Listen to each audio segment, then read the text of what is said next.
Agbenuke me de mak blona wenye be nenu yo mele fafia nu yo mele wo le moji ele jijona ola jagbagba be na subscribe bogomia akpo be nu je button je ma won de be subscribe na subscribe wala ke ma nye plomi anokame subscription nu evele na subscribe le wo bat ezi button jila aziga viaji ga swema na ziji notification bell z all ekpe dade plus so be gbe si agbe na me ko video kododa we ano YouTube achi na be me ko video kododa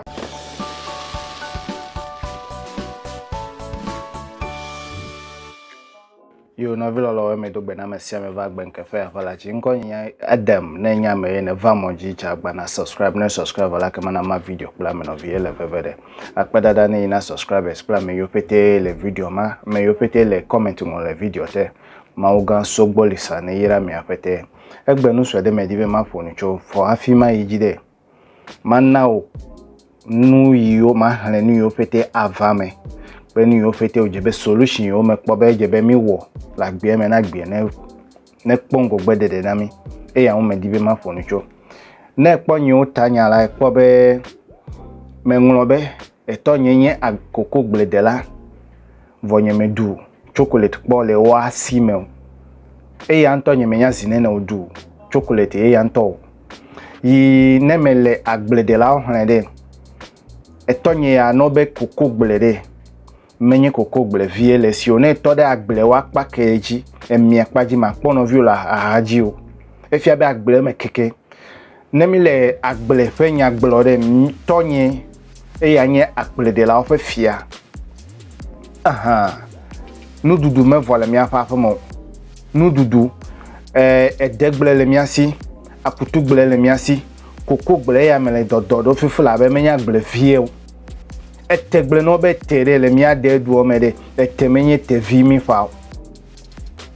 sol me bli bova fa etena mi le du o me nu imedi be ma kasin we gbe yen be kuhi le mi asi alo le mi aji yiwe be mi le fope vo mi be mi de school mi be mi nye professor we mi be mi nye brigadier we makoko ide ami pa jema nous katamele chichile vraiment nous katamele ngogbe po magble vide la agble fakpa jibe mi le koko gble de ale ko jo abe etonye menam ko chocolate madu e yanto zinene onu koko feti ndime afo yede do me afo yede agble me nui nyeme po iwebe e mame tung va mene yanto e anya be mi me bia ba bia be koko yi mi le jajira de nu kata mi le jira nu ka koko ko le wowo nu dudu ka o hena vana ame fa gbeme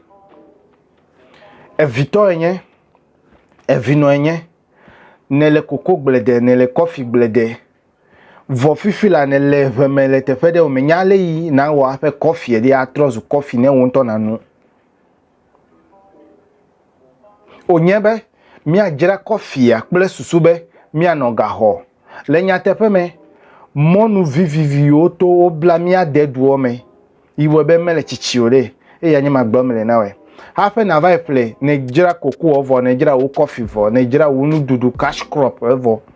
nu ile nyebe egare o ho tax o sugboleji yiwe be egamta wonto makpo fide na mi afa me yo de school be yo de school kaka mebe mi afa school de vide mele mele vide kwa le me in otherwise nu mi va trust kwenye be plodovio a de school va kwa agbala va ho do mepa. We cannot create, we cannot manufacture ourselves. E anyenye pe jimedidi. E ata me va moji. Na me globe Agbenuke de, Agbenuke efe nya tiema. Agbenuke be mi anto mi ko mi afa koko mi ko chocolate ne mi anto mi ndu, mi anto mi nu mi afa nu. E agbomele. Coffee de mi anto mi we ne mi akonu. Mi afa me yo de school be yo nye school professor we de. Mi bia o se be ale ko jo cho gbedegbeke Chonyo devi me va se degbe koko gbele mile de va se degbe koko gbele de mile de va se degbe vo va se degbe re mi apa me yo de school de University of Ghana pleto were o me ponyale mi a tro mi a brand koko ore ne wa tro chocolate na mi ne mi anto mi anon zaza le do mo e ke ma na bia do ko se be suku ine de le vide ka ele un enya tie ko ema suku ine de vide ka ele un efo o fanye novinye babia me diploma bia we mana wonto na din dodo ne ale mi awo afa agbe avivide ya me ko va mo jina we fufula be ga mesu enu mele gbogbo be deka wo ele vevede ma e woni ele fuma fufula ne lenye kpo be me vale no fo of course nya afo no ameka afo no chon enya afo no nyo ga me nye kodo ko nye jibe ma afo no chon agbe de mi dibe ne watro mi ame yo mi be mi de school de mi wo mi ape unity wa meton me fonu pe nyo subscriber de kala America ya ono gbogbo na me no bia se be leko osusu be ya mi awo ape mi achi because no recommendation o de wona ebe de mi anto mi ajego me le community level tonyo yo le Canada pete nye klomiro nufo community level leke mi ajego me ame yo de school vide mi awo unity ne mi ame yo si ega vide lere mi a jogawe eke mano nye chocolate factory mi avude mi vui la fe ne mi anto mi le chocolate factory ewo China machine obo fifie manye kokoko be mi akpo profit na ba to create employment to start something mi je gome jije ne kpo lo ame fete ame yo le lo mo no ti voti o le nunu de mi jira mi ape coffee ko do da mi atowe mi ame yo mi le da home mi jira mi ape coffee o ko na mi atowe ya yo va e brandy de ma chikurikuri o me yo nto me nya ma chikale me yo le save na we mi kon kuko dare mi ame yo nyeme wodole hotels efenene we ma gbona mi ko mi ape kuko dare bene mi serve mi ape chocolate na we de onu ya what is the relationship onu na mi ape chocolate mi le nua me blog egbede va yibe onwo na na de export only mi va biata na mi ase the awakening is all I'm calling for mi va biata no kata onwo de jibe export only you can't give me any good reason enyele gbogbo na we you voma wona de kevo anya benu ya this is the quality anwo de jibe export only products de ole onwo de jibe de no mega jire over mi le kpola si me even here where I am mi le kpola si me sample session we want to improve etonyere mega leo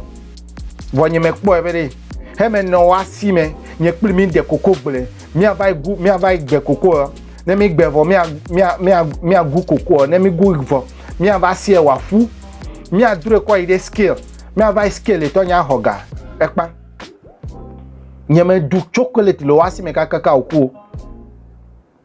in actual fact ne maka acho chocolate me du e anyebe nyento me ide gbome well e anto ati wan fle chocolate azan manu chocolate voy anto o chocolate be chocolate wanyi akpawe chocolate nyi are aw e yo na de ti govio me imi a fle ano tino e akwe be cocoa chocolate dekpa e yakoi. This is what we are talking about. Na mi dibe mi achile fifula mebe machine no ball China mi ati wan ko machine de cover mi a di technical know how de we ne de wa va family when we unite and we put our monies in group mi ati wan start mi a je government fede na gbe ne pongo gbe de na mi ma nye be kokoko de mi ano moji kpo abele ile o tu border na mi fifia. This is game sube mi ano self sufficient mi anto mi no mi ado kwisi aha otu ya me mele yire otu tojibo be tojibo no mega zore enu Africa to mi kpo ema but it is time game su ojebe mi anto mi improve mi anto mi kpo chichi de jila gbe eme Ma vanya be kokokore yo voa drag ba me ka no va na mi afa mi anu agbe o. We should be mi anto mi brand mi ando kwi. E ata me va moji fian ya. E ata me va moji ndia e choga ime na nenye pogbo. Agbenuke mebede mi agbonya tepia we will tell you the raw fact. Mi agbonya tepia ale ma touch you. Ne mu le mi agbona be le mu. Mi ayu ebe le. Mi ma kochi koto mi touch nu over yi. Mi a your spade be spade ye nya tefe gbo mele na we. Ya ta ko mele chichu. Amesia me cho e gale. E fia wole mi asi. Aleke mi awo what is the development session? E agbo mele ma be mi je government from community level. Mi ameto mi amene mi afu factory. Maintenant YouTube dia me va kere Kennedy Japan o video. Ale gbogbo wele India wele do na yi. He might call Ghana contractor because he doesn't trust Ghanaians. Ghanaian contractors whether you may trust well. He may hold you seal. Egbeyodoma. Ame yo me ko darebe no nye government na mi. No government mi apa system mo. No pogbo bele ke mi awona gbe na vivide. Wo me trust mi anto mi adokyo and they are not even working towards how to fix this problem. Ome la vuo. Mi ave politician we ekpo a ame mi ko dade be wa po du ojide ever ko India be India they never to your business na. He's going for more of them. Now failure ya fire we. Why can't you do the same way with your own people? Ni mi le didi ko nyebe de system en no anyi. Bless susu be de. Na me de it's impossible for you to steal. Egbe o tanya yi me le gbogbo nyebe de. Etonye de kokrogbe menam chocolate ma dupo re ejebe enu necho. Now the system is working in such a way that mi atenwa flame machine we ko vape na mi anto mi wo mi afe coffee mi anto ni ma tenwa flame machine ode e fiawe mi pobeleke amene na mi adode do dutopo no you know why straw ale yo wona chocolate ni mi va small factory mi straw ale yo package ne na mi hido ko vape technical know-how ne de dumavio no podo no ne nu dudu de no apenami ma nyi gm mi anu dudu afi mi akpongo gbede de la gbe mu no vi lo me fonu didi ni ma gbe yen be me bia dagbe na me sia me ame yo le video ma pa me yo le comment won fete me bia dagbe na me ma uga sogbolisa ne na dagbe na fa mi afa gbe we na gbe ne vivi na mi jifo mele te fere ko me gale bloqué jifo mele te fere ko anigbaji oba anigba yeye ple jifo yeye ma wo no of ma anigba yeye de mi anto wa tui no vi lo we mi anoka me